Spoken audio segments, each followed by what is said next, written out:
Тя не прекланя глава пред трудностите, бори се и се справя. С всяка крачка върви към утрешния ден все по-уверено. Прави го, защото вярва в себе си, в близките си, в приятелите. Тя е Вероника. Галено и казват Рони. Появява се на белия свят в 9-тия месец след 22-часово раждане. Едно денонощие на адски мъки, на страх, на безпомощност. Рони се ражда с тежка асфикция и е 10 дни в кувьоз. Когато става на 7 месеца, майка й забелязва, че момиченцето не може да стои нормално. Залита на една страна и не може да пази равновесие. За мен беше ясно още на 6-7 месеца. Но личната лекарка казваше, че тя е левичар, защото тя има десностранна пареза. Не посягаше с дясната ръка да играе с играчките и питаха има ли левичар в рода. Да, има. Така че подсъзнателно аз знаех още на 6-7 месеца. Диагнозата беше поставена и установена на 2 години и 2 месеца, когато беше. Но усилията ми не са започнали от момента, в който сме разбрали диагнозата, от момента, в който аз почувствах диагнозата. Най-трудно беше осъзнаването, че има проблем, осъзнаването на факта, че има проблем. Оттам нататък, като се връщам 30 години назад, не знам откъде съм черпала тези сили, какъв източник на сили съм имала, защото толкова се мобилизирах, че мисля, че направих и невъзможното за Рони. Учила съм с нея всеки ден от 3 годишна възраст до 26 годишна възраст. Всеки ден съм учила. И всяка малка крачка напредък за мен беше огромна гордост, огромно щастие. Диагнозата на Вероника е детска церебрална парализа и епилепсия. Започва да посещава логопедична градина. Учителите споделят с майка й, че това русло малко момиче има невероятен напредък. Отлагат 1-ви клас, за да може Рони да усвои добре учебния материал. След дълги перипетии я записват в масово училище. Тя е първото дете във Варна със специални потребности, което учи в масово училище. Рони завърши масово училище и този факт като че ли помогна много да израсне. Защото ако беше учила в специализирано училище, тя нямаше да може да има този прогрес, който има и днес. В ученическите си години попадна при една великолепна учителка. Цял живот ще й бъда благодарна. Госпожо Кирова, благодарна съм ви цял живот. Тя съумя да постави така нещата, че децата да се съобразяват с Рони, да я обичат, да бъде в групата, да бъде в класа, да бъде привлечена във всички занимания. След това и в гимназията се случи така. Изключително мобилизиран човек, който няма мамо, спи ми се, мамо, може ли днес да не ходя? Не. Що ми звъни часовника, тя става, облича се, тръгва, ходи с желание. Винаги, всяка година на рождения и ден, аз казвам, че съм и благодарна за това, което съм в момента, защото аз израствам с нея.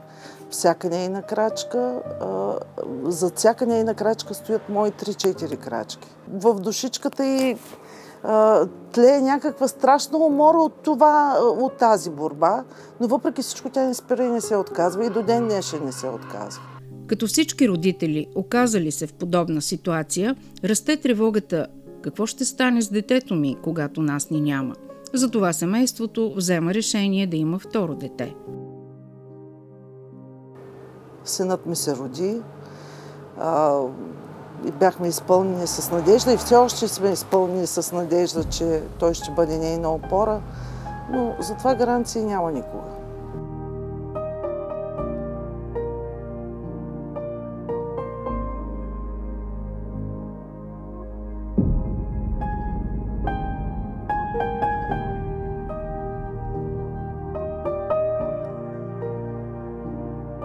Рони е сред съучениците си, учи, общува, забавлява се. Идва последният учебен ден и абитуриентският бал.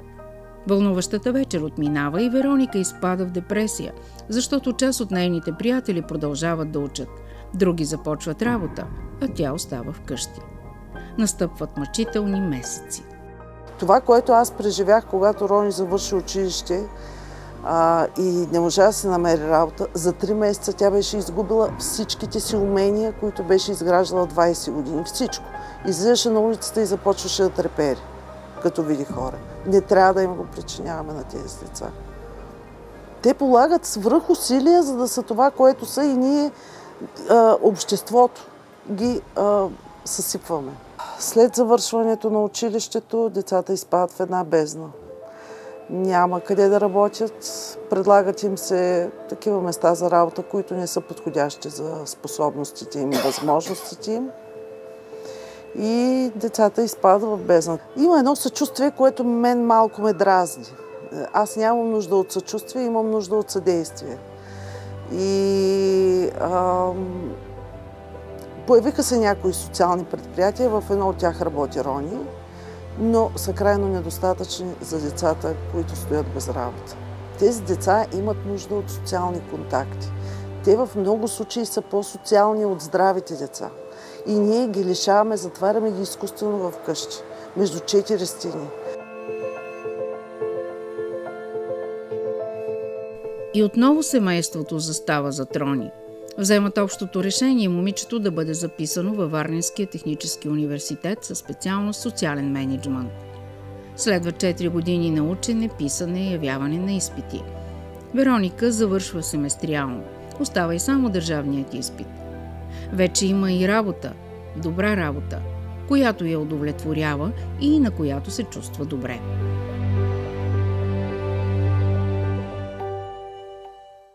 Ангажирана е в бистрото на Висшия университет по мениджмънт във Варна. Това е център за защитена заетост, където хора като Рони работят в реална среда с ментори, които им помагат да се справят с всяка ситуация.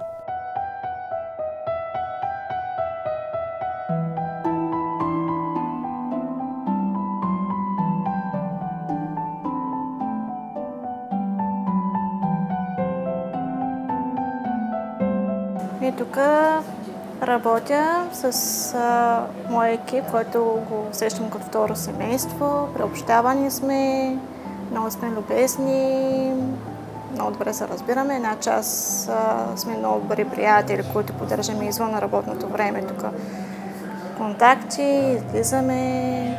Тук се занимавам с смялната, от време на време и с светярството помагам.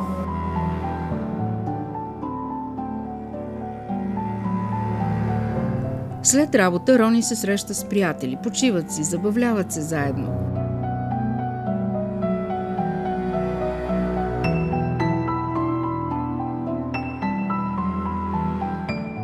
Розите са любимите й цветя. Отделя им много време да ги снима, да оформя цветни албуми в телефона си.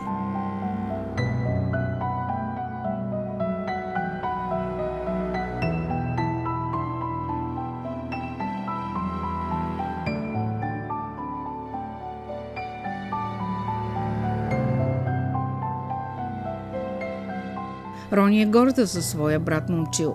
Той е студент в Германия, но когато е във Варна, намират време един за друг.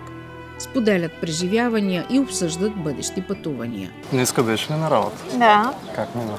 Добре. Разкажи нещо интересно, стана ли? Случи ли се? Не се е случило. Едно и също, както обикновено, минаваш работния ден. А няма ли да ви организират пак някакво пътуване скоро? Не, може би до година. А поне хареса ли ти като ходихте в София, в Мадара? Да, даже се запознах с нови хора, дори които се преобщавах. И станахме и приятели. Вероника знае, че може да разчита на Момчил. И в природата има безспорно доказателство колко силна може да е връзката между брат и сестра. Тя е като неизбежната среща на залеза с зората. Това внася спокойствие в живота на родителите им. Въпреки това, майка и Григория призовава държавните институции за по-активна и гъвкава политика спрямо хората с специални потребности. Призивът ти е вследствие на дългия и труден път, който са извървяли с Вероника. Място под слънцето има за всеки. Работа има за всеки. Скоро слушах една статистика, където имало хиляди свободни работни места. Тези хора са обучаеми. Те имат желание да се реализират, за разлика от много други, които нямат проблеми. Могат да бъдат обучени. Обучете ги и им дайте работа, дайте им хляб.